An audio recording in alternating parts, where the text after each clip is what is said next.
દિલ્હીના મુખ્યમંત્રી અરવિંદ કેજરીવાલ ગુજરાતના એક દિવસીય પ્રવાસે છે। આપના કાર્યકરો દ્વારા અમદાવાદ એરપોર્ટ પર કેજરીવાલનું ભવ્ય સ્વાગત કર્યું હતું।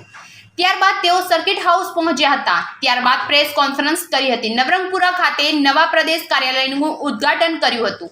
તેમજ બપોરે સર્કિટ હાઉસ પહોંચ્યા હતા। સર્કિટ હાઉસમાં તેઓએ ગુજરાત પ્રદેશના નેતાઓ સાથે સાદું ભોજન લીધું હતું।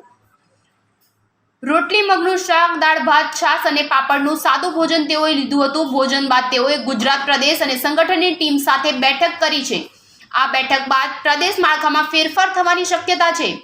કેજરીવાલના આગમનને પગલે આપના કાર્યકરોમાં ભારે ઉત્સાહ જોવા મળી રહ્યો છે। શહેરમાં ઠેર ઠેર બેનર પણ લગાવવામાં આવ્યા હતા।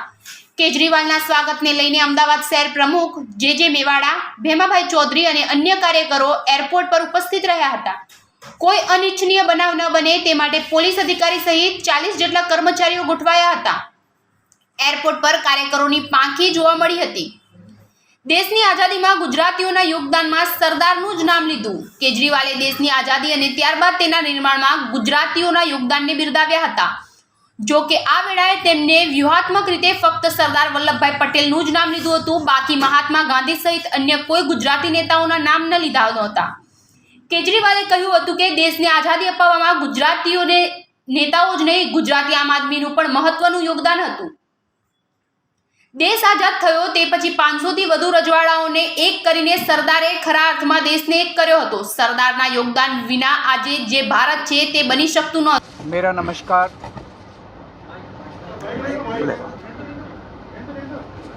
आप सब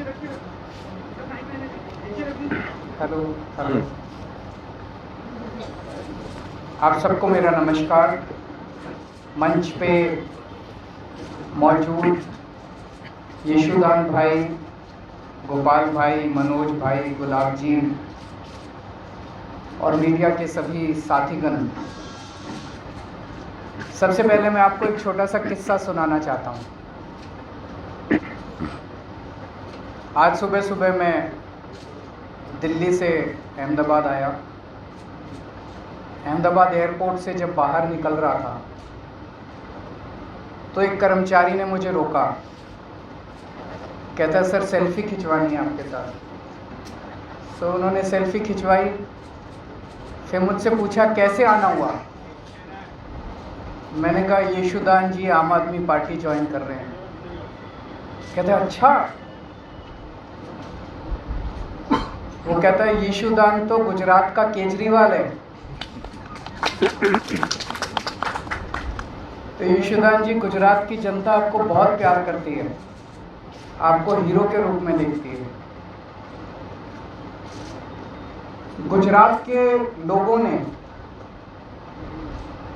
आज़ादी के लड़ाई में बहुत अहम भूमिका निभाई।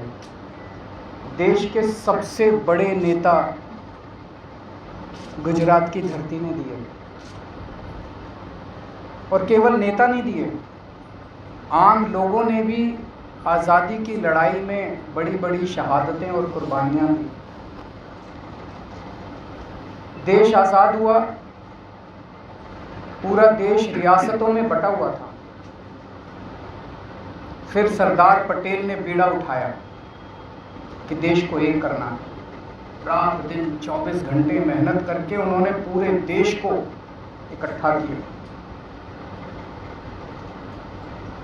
उसके बाद क्या हुआ? पिछले 75 साल अधिकांश कांग्रेस और बीजेपी की सत्ता की कहानी है,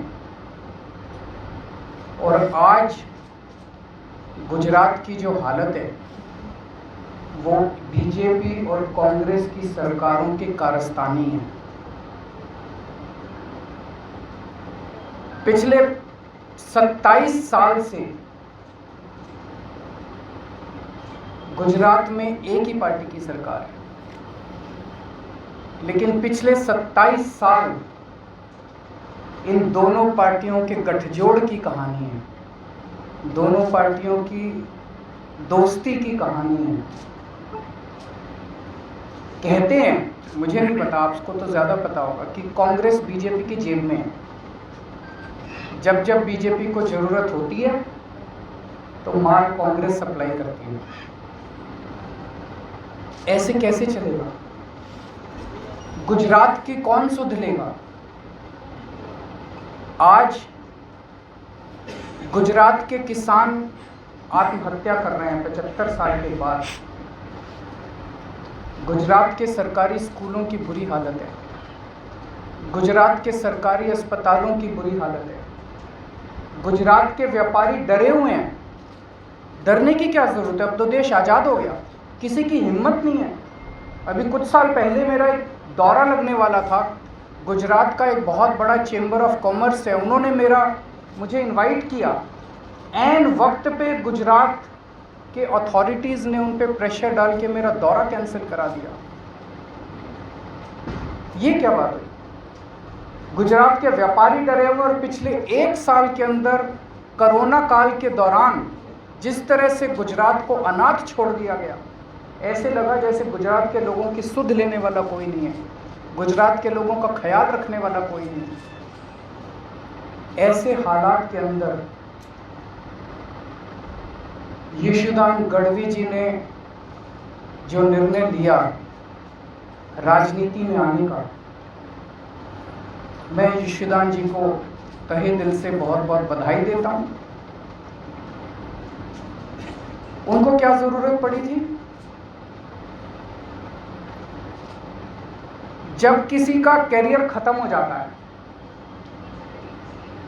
जब किसी को कोई पूछने वाला नहीं होता, तब अगर कोई छोड़ छाड़ के राजनीति में आए तो समझ में आता है।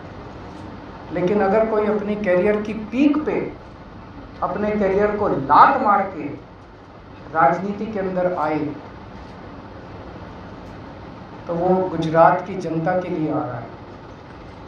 पिछले कुछ सालों से यशोदान जी अपने टीवी चैनल के और अपने कार्यक्रम के जरिए एक एक आम गुजराती की आवाज़ बने हुए थे, उनकी आवाज़ उठाते थे। लोग उनके साथ अपने आप को रिलेट करते हैं। आज गुजरात का हर व्यक्ति यशोदान जी के साथ रिलेट करता है। लोगों को लगता है कि वो हमारी आवाज़ उठा रहे हैं, लेकिन सिस्टम के बाहर रह के आवाज़ उठा के समस्याओं का समाधान करवाने की अपनी एक सीमा है। सिस्टम के बाहर रह के हम नुक्स निकाल सकते हैं, शोर कर सकते हैं, आंदोलन कर सकते हैं, टीवी के ऊपर आवाज़ उठा सकते हैं, डिबेट कर सकते हैं, न्यूज़ में दिखा सकते हैं। लेकिन अगर सामने वाली सारी पार्टियां मिली हुई हों और उनको सुनने की ज़रूरत ही नहीं, अगर सामने वाली पार्टियां कहे जो करना है कर लो, हमें तो कोई परवाह नहीं है, तुम जितनी आवाज़ उठानी है उठा लो, हमें तो कोई परवाह नहीं है, चुनाव का नतीजा तो पता ही है, हमें तो जीतना ही है, तो फिर क्या करेगा कोई आदमी? तो इन्होंने तय किया कि अब सिस्टम के अंदर जाके, कीचड़ के अंदर उतर के कीचड़ को साफ करना पड़ेगा। मैं समझता हूं कि ये इनका बहुत बड़ा त्याग है। ये छोटी बात नहीं है कि अपने कैरियर के पीक के ऊपर, कैरियर के टॉप के ऊपर जब कोई आदमी बैठा और वो अपनी कैरियर को लात मार के अगर वो राजनीति में आया है, तो मैं समझता हूं कि उन्होंने बहुत बड़ा त्याग किया है। मैं इनको बहुत बहुत बधाई देना चाहता हूं, इनके त्याग को सलाम करता हूं। और मैं समझता हूं कि जो आम गुजराती आज विकल्पहीन हो गया था, उसे लगता था कि विकल्प ही नहीं बचा गुजरात की राजनीति के अंदर, ये दोनों तो एक ही हैं, इनको वोट देना है, इनको वोट देना है, कोई फ़र्क नहीं पड़ता है, एक ही हैं ये दोनों। आज उनको एक सार्थक विकल्प मिला है। गुजरात के अंदर बैठा हुआ भी हर आदमी देख रहा है कि अगर दिल्ली के अंदर बिजली मुफ्त हो सकती है, 24 घंटे बिजली हो सकती है, 2022 में जैसे इलेक्शन भी आ रहा है, आम आदमी पार्टी यहाँ की जो 182 सीट है वो सभी में कैंडिडेट खड़ा रखेगी, सभी में कैंडिडेट खड़ा करेंगे। क्या रणनीति क्या रहेगी? बताएंगे, अभी तो शुरुआत है। रणनीति ना बताओ, मुद्दे तो बता सकते हैं, कौन से मुद्दे को लेकर गुजरात में आज लोग मुद्दे जनता तय कर रही है। आज युवा बेरोजगार है, क्यों बेरोजगार है? आज गुजरात के युवाओं को रोजगार क्यों नहीं मिल रहा? रोजगार तो बात की बात है, युवाओं को कॉलेज में एडमिशन नहीं मिल रहा। कॉलेज तो बात की बात है, युवाओं को स्कूल के अंदर अच्छी शिक्षा नहीं मिल रही। आज किसान आत्महत्या 70 साल के बाद क्यों कर रहा है? आज आपने कोरोना काल के अंदर देखा कि सरकारी अस्पतालों का और डिस्पेंसरियों का क्या हाल था। आज गुजरात के स्कूल खराब क्यों हैं? गुजरात के व्यापारी नाराज़ क्यों हैं? कोई भी तबका आप उठा लीजिए, मोटे मोटे तौर पे गुजरात की राजनीति खराब है, क्योंकि ये दोनों पार्टियां मिली हुई हैं, दोनों ने तय कर लिया मिलके चुनाव लड़ेंगे, और जब दोनों मिलके चुनाव लड़ते हैं तो उनको जनता की सुनने की ज़रूरत ही नहीं है। वो कहते हैं जनता जाए भाड़ में, हमारी तो चुनाव का नतीजा तो तय है। जो अडिखम गुजरात बोलते हैं, तो क्या दिल्ली मॉडल गुजरात होगा? नहीं, हर एक राज्य का अपना मॉडल होगा। दिल्ली का मॉडल दिल्ली मॉडल, गुजरात का मॉडल गुजरात मॉडल। किसी भी स्टेट की अपनी समस्याएं हैं, अपने समाधान हैं, अपना मॉडल है। गुजरात के 6 करोड़ लोग अपने विकास का मॉडल खुद तय करेंगे।